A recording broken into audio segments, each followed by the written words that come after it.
Gordon, I have a question for you. Can we do the sound therapy outdoors, or the attendee go to the outdoors sound therapies?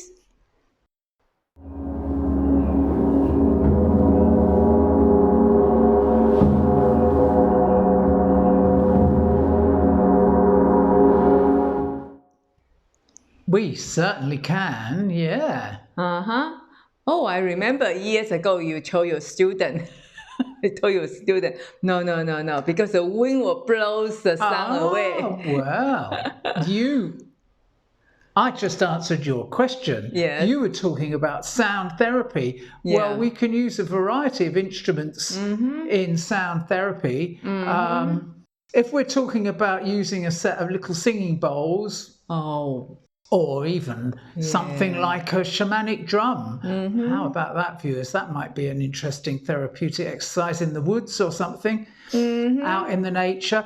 The point is, I think... How far away to the singing bowl or to the shamanic drum? The point is that it's a sort of a very romantic and a lovely idea to be out in the in natural surroundings to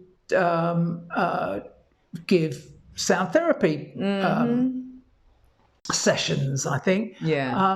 There are issues around it, but I've just plucked a couple of instruments that people use in sound therapy out of the air there, because I think that those two you could probably use without too many issues most of the time, particularly if you're using, many sound therapists who use singing bowls, they put them around and on people's bodies, don't they? So they're very close by, and it's sort of one-to-one. So the person got to lie on the ground. Well, I mean, they can lie on a mat or anything like they would inside. And the same probably goes with a shamanic drum, for that matter, a frame drum we're talking about. I'm always a bit nervous about calling them shamanic drums. Although people know what I mean by that. I mean, they're louder, but again, it's something we often use in sound therapy sessions indoors, but I mean, we've also used them outdoors too. Yeah, but did you finish that? I have another question for you is, why you say we can do the sound therapies in the nature, in the woods, but why hardly you never do that in the woods, in the nature, and we hardly do online gong bells in the nature. Now then, what's the major focus of our sound adventures? It's gongs. I haven't mentioned gongs yet. I haven't mentioned gongs yet.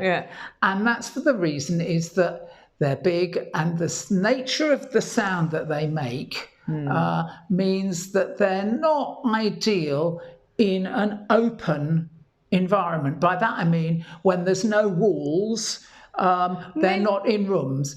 And the reason for that is that they rely a lot on the sound frequencies that we create when we sound the gongs, rebounding back, reverberating back, reflecting back off the walls and the ceiling and the floor of a big room, a small room, a massive cathedral, or a little living room. It's all the same. I mean, obviously we get a different sound effect, but in that way, the people who are lying down or sitting up in the environment, the gong space we call it, they are bathed in the sound, and that's where we get the term gong bath from.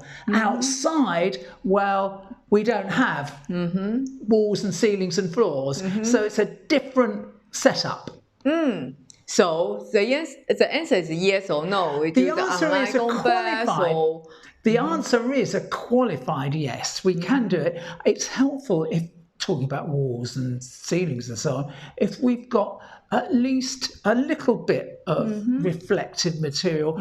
I've done gong baths outside next to garden walls, big tall walls, or next to the side of a house, or in a we've done gong baths outside, suspending gongs from a what would you call that where we did that? What was that structure? I suppose it's a sort of little sheltered seating area, wasn't it? Yeah. Kind of like corridor or the. I mean, roof. Anything that gives us some sort of reflection, a little bit of a reflective surface is helpful. Another thing that's very useful is it's good if you're in the woods rather than an open field, for example. If you want to do gong baths in the woods, don't call me. Don't let me know. It's very heavy to bring the very heavy gongs and very heavy stairs. Go up to the mountain with the muddy trail. You know, we did that. Do you remember years ago we did that? We've done that, but I mean, it's not too much fun taking gongs up four flights of stairs. Yeah, from car park to the mountain. It's not much fun taking the gongs up 4 flights of stairs in a building either, but that's another story. Yeah. But yes, so the thing is that yes, we can play the gongs outdoors, not so good in open fields. What happens, viewers, is that even if there's just a wisp of wind, the wind takes the sound and just even people a few meters away, they just won't get the effect of the sound. It's not just the reflections, it's also the sort of conditions. Even just a very light wind will really impact. But in trees, you're sheltered. In other words, a sheltered environment is much better, and you can do that. And that does work. Yeah, and also it's very challenging to do the recording that we do online gong baths. You got to record. It's very difficult. I've tried that, and we have actually. And all sorts of noise, you know, all sorts like you're walking, like you're If you remember, I mean, the interesting thing when we've done online gong baths outside,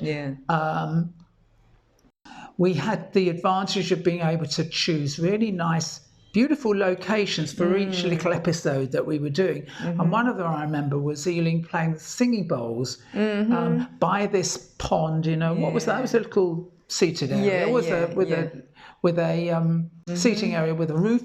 And because that was very close, the microphones were very close, and it's a kind of singing bowls are an intimate sound. The actual sound was very easy to capture. Whereas when we had the gongs up in this bigger space, it was more challenging, wasn't it? Yeah. To get a decent sound recorded. I mean, I managed it in the end, but it was a bit tricky. Trickier than some of the instruments other instruments we used. Oftentimes we saw many gong player or singing bowl player, they bring their instrument to the nature, like by the beach or to the woods. It's very beautiful. It's very good. But, you know, first of all, it's difficult to bring those instruments too. And second of all, is recording is very challenging because the wind, the distortion from the microphone because of the wind, many on the beaches particularly is an example where it's very open. You can get fantastic shots of people playing gongs and what have you on the beach. Yeah, it's gorgeous. We also done that before. And we've at sunset, you know, by the sea, you know, it's fabulous to look at. But the audio is less than optimal surroundings, I think we call it. Yeah, and then we have a short clip of the video we've done that you play quite kind of like semi-outdoors. Can you explain to us? Oh, yes. Now, this is the hanging gong. Hanging gong. I love this, having the opportunity. We've no longer got the gong on a nice stand, like a nicely designed gong stand. We've got it swinging from a beam. Yeah. And of course, it moves in a completely different way apart from anything else. And it's always fun to play like that. In the nature. And of course, the other thing that we haven't spoken about, and which I'd like to put in to preface this clip, is that it's very inspiring to play in natural surroundings like this. When you're in a beautiful place and you take your gong out or your singing bowl, whatever it is, it's just inspiring, you know, and you reflect the kind of energy from nature. And it takes you into another space, I think. Literally another space. Yeah, okay. So enjoy the short clips of the outdoors hanging gong. Yeah, it is a hanging gong, isn't it? It's a swinging gong, yes. Okay, see you next time. Bye for now.